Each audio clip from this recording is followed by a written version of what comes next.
buntis, pinalayas, tinanggal sa trabaho.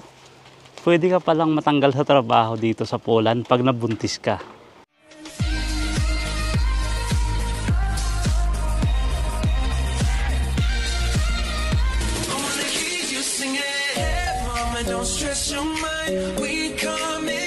So tatalakayin natin mga kagala. Depende po.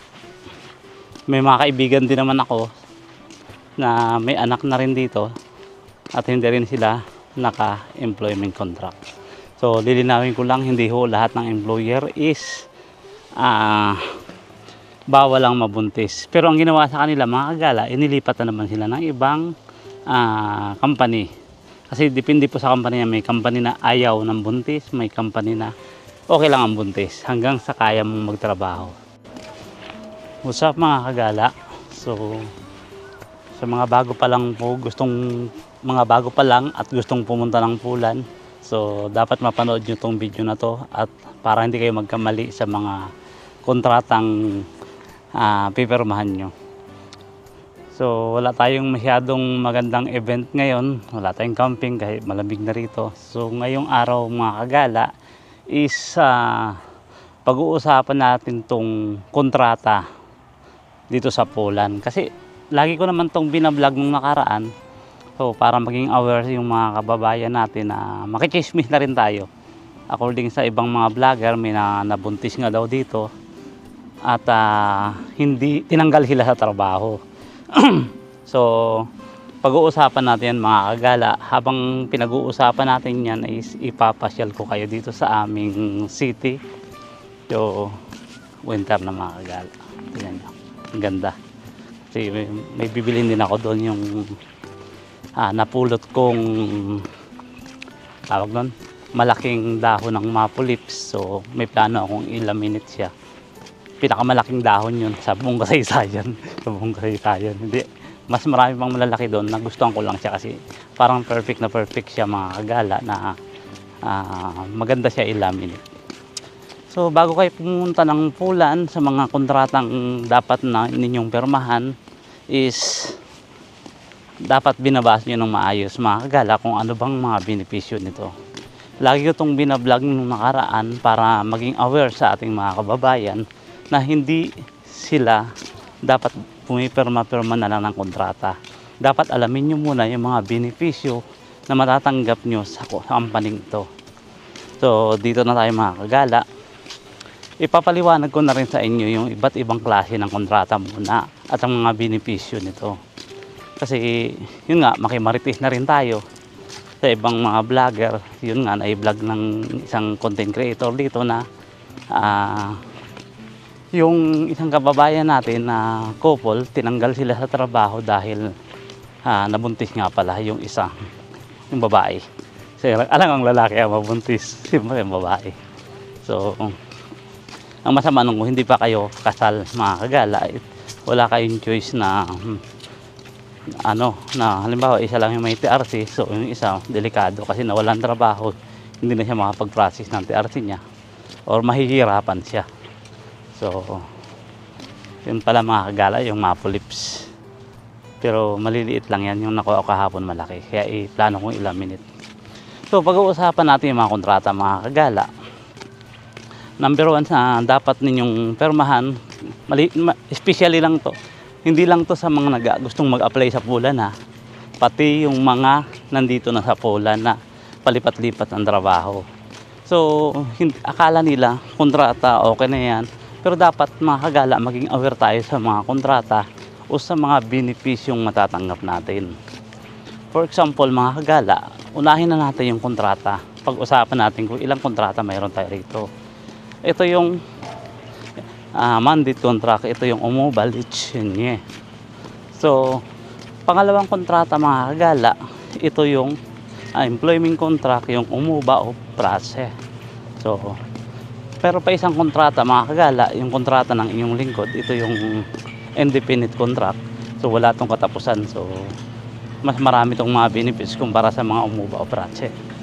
So focus lang tayo dun sa dalawang kontrata ngayon, wag na yung akin. Kasi yung akin is nasulit ko na ng maigi yun bago pinirmahan. Nabasa ko na yung mga nakapaloob doon. So yung umuba operasi at saka yung umuba litsin niya. O, padaliin na natin, ang hirap i-pronounce yan. Yung mandate contract at saka versus employment contract. Yan na lang. Padaliin natin mga kagala. Nakakangawit pala itong mahabang tripod. So, so ganito na lang mga kagala. Padaliin natin. Ano ba nga ang mga benepisyong nakapaloob sa unang-una sa mandate contract? Doon na tayo mag-focus muna. Kasi diyan nagkaroon ng malaking issue nung nakaraan yung mga kababayan natin na tinanggal sa trabaho. Ang mandate contract po is wala po siyang katulad ng sick leave benefits or paternity o maternity. Wala yan. Kaya kung nagbabala kayong mag-anak is na naka-mandate contract kayo, is pag-isipan nyo muna kung kaya yung pwede naman kayo mag-anak, pero dapat may mga budget kayo or may mga extra na kayong trabaho just in case natanggalin kayo sa trabaho nyo. Yan po kasi ang mandatory, yung mandate contract is wala po talagang mga benepisyong natatanggap yan. Maliban na lang po mga kagala kung yung inyong employer is mabait. So bibigyan kayo ng 80% na salary, pero ang magbabayad din yung SUS. Pero usually wala po talagang natatanggap. Lalong-lalo na mga kagala yung vacation paid leave. So yung mandate contract po, wala pong paid leave na makukuha yung sa inyong company. Kasi no pay no day po kayo dyan. So, kung ano yung pinag-usapan yung per hour, yun lang po ang sasahurin nyo per hour. So yun ang pagkakaiba nila. Lalong-lalo sa mga sick leave benefits, wala po kayo niyan. So, para malinaw. May mga makikita kayo sa kontrata nyo mga kagala, yung terms of condition. Malilaman nyo doon kung ano yung mga benepisyo o wala na matatanggap nyo habang may sakit kayo o naka-leave kayo dahil buntis kayo. Yun nga mga kagala. So, padaliin na lang natin ang isang kwento pa mga kagala. Pangalawa, yung employment contract. Ito ang pinakamagandang kontrata. Pag dito sa Pulan, mas maganda mamili ka ng mga employment contract mga kagala. Kasi ito, lahat ng benepisyo ng mga lokal is mayroon ka rin.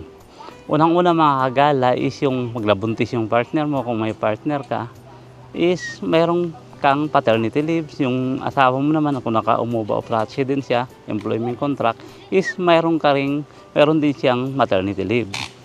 Pangalawa mga kagala, yung sick leave. Nagkasakit ka, hindi sinasadya. Siyempre tayo sa trabaho, lagi tayong pagod. Talagang minsan humihina ang ating katawan. So mga kagala, kung wala kang naka-mandate contract ka, is hindi ka rin po mababayaran ng SUS, ng sick leave benefits, sick leave fee.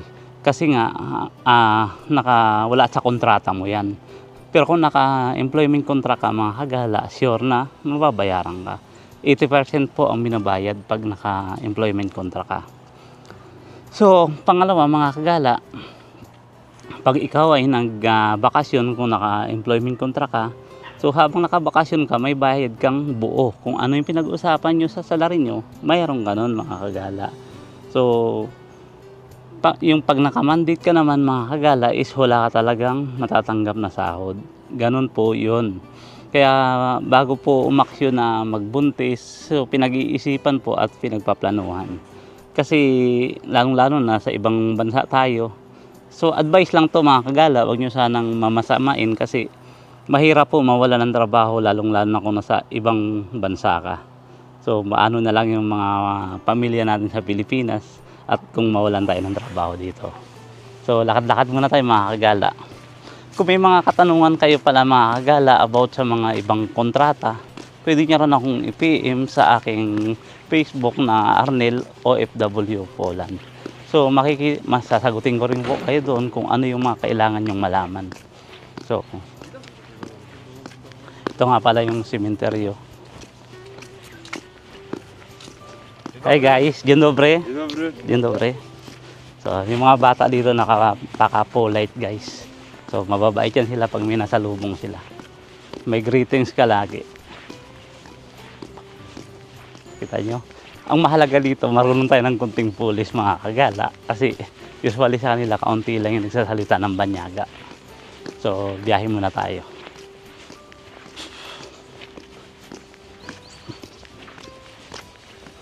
Hindi na ako nagamit pala ngayon ng sasakyan mga kagala dahil gusto ko rin namang ma-exercise. Hanggang sa muli, ito nga pala si Arjen Martinez ang nagsasabi ng if you want to be a successful living, a simple life is okay. Thank you so much guys. Please like and subscribe for more information about sa Poland.